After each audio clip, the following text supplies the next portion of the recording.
Mike McCool here in the Royal Examiner Studio, and with me today is our new fire chief, Chief Bonzano, and everyone knows Gerry Maiatico. Is that how you say that, Gerry? Yeah, pretty close. Maiatico. I got all these names I have a hard time pronouncing. We went into Smith and Jones.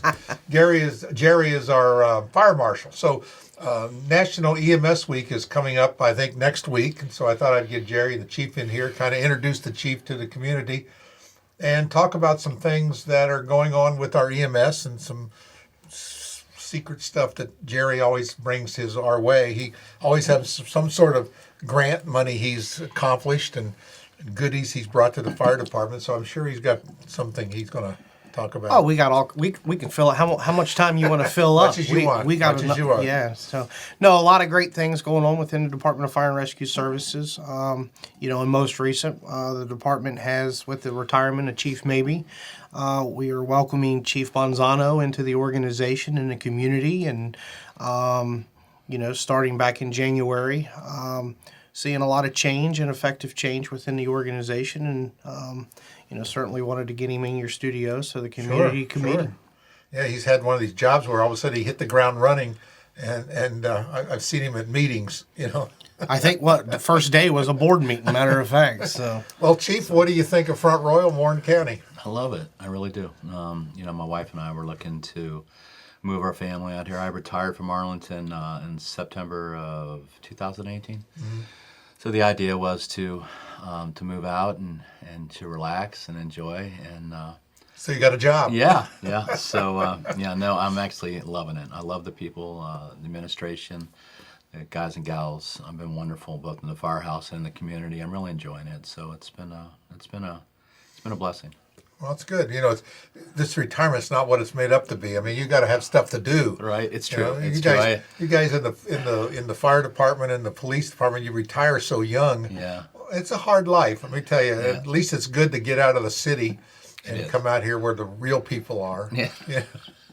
It definitely the is. Politics so follow, don't they? I mean, well, I guess that's everywhere, right? Yeah, it's everywhere. Budgets and fundraising and everything else you have to do to keep an organization running. Right. It's been a good gig, though. I'm enjoying it. Different challenges, but I love the can-do attitude. A lot of they're in it for the right reason. My mantra. I had a great boss a long time ago taught me, Jimmy, anytime you have a hard time defining the priority, to work back from the fire ground or the people you serve, and that's kind of how I've followed in my professional life, and it's been a good gig, and the guys and gals here, it makes sense to them, so we're doing just that. A lot to be done, but a lot's been done. Chief Maybe did a really nice job of setting a strong foundation, and not only emergency operations, but also the staff. Personnel are exceptional, and you got a lot of respect from the county government, specifically Dr. Daly and the Board of Supervisors. So it's been good. I've only been here for 4 months. They'll probably run me out on a rail here soon. You're still in that honeymoon phase. Right. But you're right. We are going through a lot of change statewide, actually countrywide, in our fire and EMS is going from a lot of volunteers to paid. I notice our counties, like Rappahannock County, is virtually all volunteer, I think. And again, they don't have the resources. At least we have very limited resources, but we have more than some counties. They don't have any businesses or commercial things to help pay the taxes, so it's all on the burden of the local residents. So at least here we have some of that, and right. I think we're seeing a transition around. I read about that a lot, and I know that's a struggle.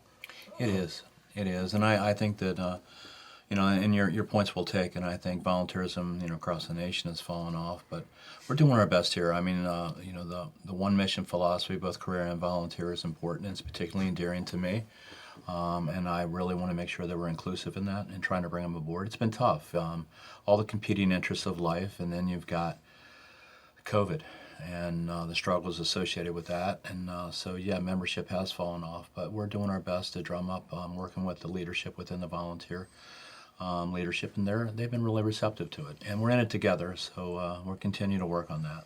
So the volunteers aren't going to go away. I hope not, and that's not my take at all. There's a role for volunteers. Absolutely, and every day, they're with us, their staffing apparatus, and their membership has fallen off. But funding is difficult. To get out and some of the normal things they do, some of the dinners and different. What am I looking for? Ways to drum up money are simply dried up simply because the halls are vacant because they can't have folks in there because of distancing, and so they're looking at means to raise funds in different directions. So, but as a whole, I hope to not only continue to maintain but also to build upon that and the volunteerism to increase. Well, that's great. I hear good things about the fire department. It's one of those things that you don't need it until you need it. It's true. You and the EMS has been great. I mean, you responded to my house several times with my wife and my mother-in-law, and they've always been very professional and very. The only time they did get chewed out one time because they didn't start an IV. We only lived like 30 seconds. And he said, "You didn't start the IV." He said, "We got here too quick." Yeah, that's not always bad. Mike, when we were, before the camera started rolling, we were talking about our EMS response system. And when you look at, people see fire trucks, the big flashing thing. And, Sure. The EMS is kind of the nuts and bolts of what we do. When you really look at our call volume, if we're, as a countywide fire and rescue system, we're handling 6,000 calls a year, a community of 40,000 people. If you take that and you look at repeat customers, we'll Sure. call it, or the calls that don't involve human interaction, i.e. a brush fire or a wires down type call, if you look at that, we may only be providing a service to 2,500, 3,000 citizens a year out of a community of 40,000 people. Mm-hmm. So for you to sit there and recognize that nobody wakes up in the morning and expects to use our level of service. But when you call, you expect that level of service from a competent, well-trained fire and EMS provider in a timely fashion. So Chief Bonzano really talked about our one department, one mission concept. It don't matter if you're from Front Royal or the Rivermont Station or the Shenandoah Farm Station, a career member or a volunteer member. Our entire initiative is to really provide that level of service in a fast and efficient manner, to support our departmental mission statement, which ultimately is to perform at our highest level of service in your worst time of need, So with EMS Week coming up, it's a great opportunity to talk about what we do as far as EMS. That's 87% of our call volume involves that ambulance sitting in that fire station. So our EMS workers are extremely busy when it comes to the sheer magnitude of responses they go to. Well, when I was coming down 6th Street here at the office this morning at 8:30 or whatever it was, here comes the ambulance pulled into the subway station, the Subway restaurant over Right. there. I know they weren't going for lunch, so they had the sirens going, but yeah. So you just never know, and you don't know it until you need it. It's kind of like a fireman, you don't know it till it's like the police. They get a lot of bad talk, but who are you going to call? You're going to call the fireman, you're going to call the EMS, you're going to call the police. Right. And again, all of those branches, so to speak, serve such a small section of our population, but vital. It is vital. It is vital, and frankly, Gerry's point's well taken. They're really talented. The training and education is exceptional. I mean, whether it's to the paramedic level, to the intermediate level, or to the basic level, the point is the gamut. They're very good at what they do. I mean, not only do they understand the training and education piece conceptually, but they put it to work on a regular basis. Right. The acuity level in this county is exceptionally high for all the variables we know. As transport times are long. Getting to scene is that much longer, be it fire or EMS, and 80-some% of our call volume is EMS, so we got to be good at it, and they're very good. So we continue to build on that, and got a great medical director, we've got a great partnership with Valley Health, and I think we continue to build upon that, and we sharpen our skill set, but the medics and the firefighters here just are exceptional. You've been making your practice runs to the new hospital?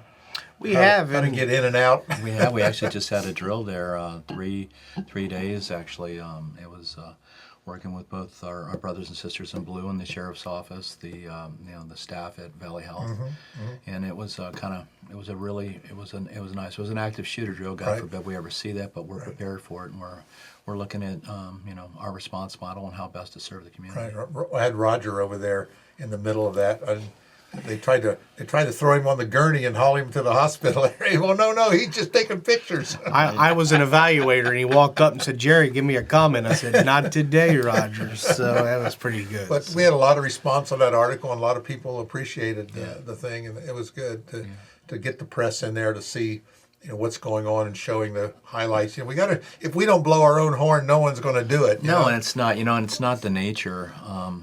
Frankly, humility is a great trait, but we don't talk about it, right? No. What's interesting is when I'm dating myself here, but I came in the fire department in the early '80s, and we had big hair and small waists, and that's changed a little bit. Sure. But let me tell you what's amazing. Back then, it was about treating the sick and injured in the EMS component, and moving hose lines down hallways, smoky hallways, right?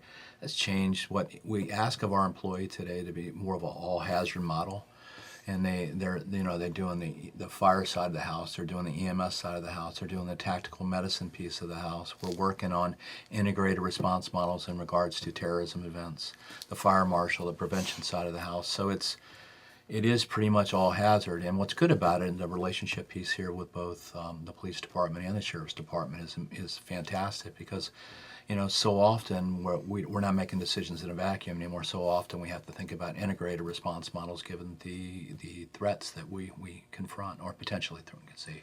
A new thing that I read about is putting out automobile fires, electric vehicles. Yeah. That they said the fire department called Tesla and said, "How do we put this thing out?" Well, if that's just It's emerging. going to take new chemicals and everything else. That's emerging technologies. We see in different building components now. Right. We're seeing different furnishings in a house. The fires we fight today are drastically different than you when just can't dump when I water just on 'em started anymore, 20 years ago. So you're absolutely right. So when you look at before it was here is your training, and that kind of goes over into the recruitment and retention model, is what you just identified, Mike, is the challenges now facing a firefighter are completely different. That increases the knowledge base. That increases the amount of hours that volunteer has to train to meet their minimum level certifications, because we can't just say, here's a coat, here's a helmet, put water on fire, and you're done.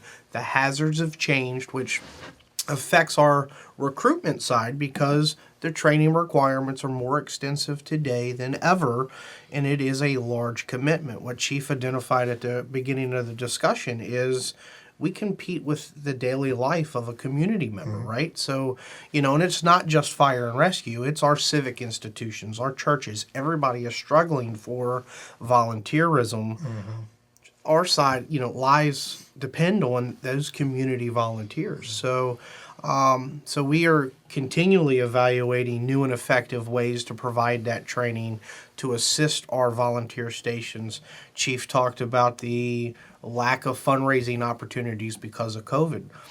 So when our volunteer stations can't raise those funds to support the daily operations, the county has to come in and provide those levels of services and pick up financial responsibilities to alleviate those pressures on that community volunteer, because ultimately we want that volunteer to concentrate on the training for, the preparedness to, and the response to an emergency incident. It's great. It's great. And they do a good job. And I know the volunteers are working overtime with the bingo games. They seem like that hasn't fell off. Well, and people want to get out. They've been trapped inside, so they want to be able to get Every out. opportunity, I think we're going to see things picking up. We're seeing it already. Some of our emergency mandates are being, Dropping. Yeah, I Cut back a little bit. hope so. I hope it continues that way. Yeah, I absolutely do. It's really interesting too. And you talked about the community, and I just, when you're talking about the competing interests, one thing I love is the hometown feel here. I got to tell you, from an outside coming in, I walk down in the street just to know people. It's beautiful to take the mask off and then shake a hand and say Sure. hello. So I this community in its entirety is pretty impressive, and the fire and rescue is no exception. you guys, they're very, very impressive. You know what was really interesting is the can-do attitude when I first came here. Where I come from, to be very honest with you, you can count on resources coming from afar, and they're here pretty quick. When I first came here, being the brand new fire chief, new guy on the job, I asked for, assignment, what was on the call, and I was like, wow, this is different. I had 2 people going to work, and I had a bunch of people rolling up in personal vehicles that were volunteers and paid guys and gals off the job and going to work and reporting to do the job. And so that can-do attitude is just, it's exceptional. One thing we have to break the new chief in is when we take him down to the restaurant and get him to buy. Did you tell him that he has to buy all our breakfast? Oh, yeah, no, Chief, absolutely. maybe he bought all the that's time. and that's what I tell him. The community has expectations of you. So it's not putting out fires or Trust responding me, to maybe he didn't emergencies. buy anything. But we harass him all the time. We see him out in the, that's one thing firemen do well is eat, I guess. True that. My waist is any example of that. I can tell you, absolutely. Got to work it off. I That's know. right. That's right. But we do appreciate things. We got anything special planned for our EMS crew this coming week? Are we gonna, Well, balloons and- we'll be doing something for our career and volunteer EMS responders. We'll do some static displays, and we'll have some. When they transport to the hospital, we typically have some chocolate there for them. They like to eat, right? So, but we are so thankful for our career and volunteer men and women that serve in that EMS capacity, because kind of just like you identified in the fire side, the technology changes. EMS has changed drastically over the last several years. You start looking at emerging technologies. Before it was a blood pressure cuff, a Sure. stethoscope, and an EKG monitor, and you went to work. So, I haven't been on an ambulance in quite a while. As a regular responder, I jump on to, when times are tough, they need additional manpower, but the sheer knowledge base that they have today and the amount of training they have, that world is ever changing to meet the community's needs. And now with COVID on top of that, it's been extremely stressful and difficult time for our EMS responders, because they have to treat every patient as a contaminated patient. It's almost like every EMS call has been a hazmat call for them. The amount of decontamination they do, the amount of personal protection they have to do, the ever fear that what I do at work is going to affect my family at home. And we haven't been, bashful about it when I say that we've had employees contract the coronavirus, and go on quarantine. And that's been a challenge in on itself, because as you mark one person off for a 10 or 14 day period, somebody has to backfill that. So that's additional hours worked on top of our men and women, or additional call load on top of the volunteer system. So, we are overly appreciative of our volunteer and career system every day. But it seems like this year we're a little more because of what they've gone through over the last 12, 13, Sure, 14 sure. months with the virus itself. So. Well, all I know is the EMS crews that I've come in contact with have been top notch. I can just know, I watched them when my 96-year-old mother-in-law had fell out of the chair and broke her hip and laying on the floor, and just how they dealt with the situation, and with me and my wife and her, and how they handled it.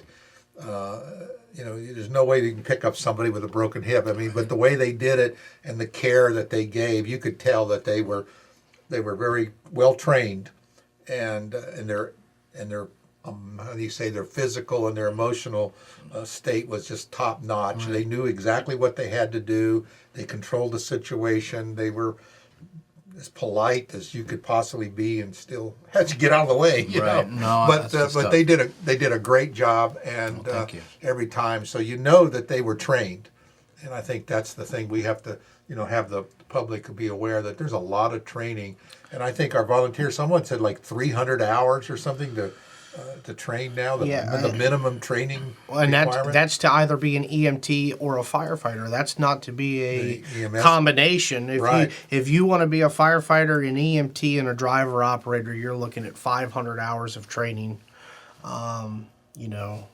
Throughout those ancillary classes and the primary classes they sure. have to take. So That takes a long time because 500 hours is about 6 months of work. and the way that the 40 hours a schedule week, yeah. and the way the schedule lays out, Mike, it's 16 hours a week. It's 2 4-hour classes. And an 8-hour Saturday or an 8-hour Sunday. So, on top of a 40-hour-a-week job, that most people work, it's a part-time job, Sure. but you're not getting a paycheck for it. Right. So our volunteers are unmatched by no other. We have a great group of dedicated men and women, and we have a lot of seasoned volunteers. When I say that, we have a lot of volunteers that have been in the response system for 20, 30, 40 years, so we're very appreciative for them as well. Well, I do know the community appreciates our fire and rescue department, and we will hope that you stick around for Thank you. a few more years. Yes, You got big shoes to fill, but I True. think I hear good things so far. you. So Thank you very much. You still got hair, so I do. You It's have all- a few more months left. Albeit gray, but Turns loose or turns gray. That's what I hear. You didn't comment on my hair. What? Oh, Oh, I always thought I was looking in a mirror there. well, thank you very But much. we do appreciate you coming to our community. We're glad you love it. I think that's the thing about our community too. Is you mentioned our small town charm, and I love think it. we want to build on that and to that's one of our strengths. Yes, we sir. want to. That's where I think that we're going to see some growth coming here in our next 5 years, which is going to affect our fire and Right. rescue and police and everything else. And people are getting. I think this COVID has drove people out of the city, and they're going to look for a new lifestyle. And I think Front Royal's close enough that people are going to start, it's coming. As soon as we get some houses to sell, we've sold everything we have. So, That's true. Yeah, very true. Very true. Yeah. so again, appreciate all you guys do. Thank you. And again, you're welcome to come back anytime, obviously, and Thank you, Mike. I let appreciate us it. fill us in what's going on in our community. Appreciate the All right, opportunity. thanks again so Yes, much. sir, thank you. Appreciate it.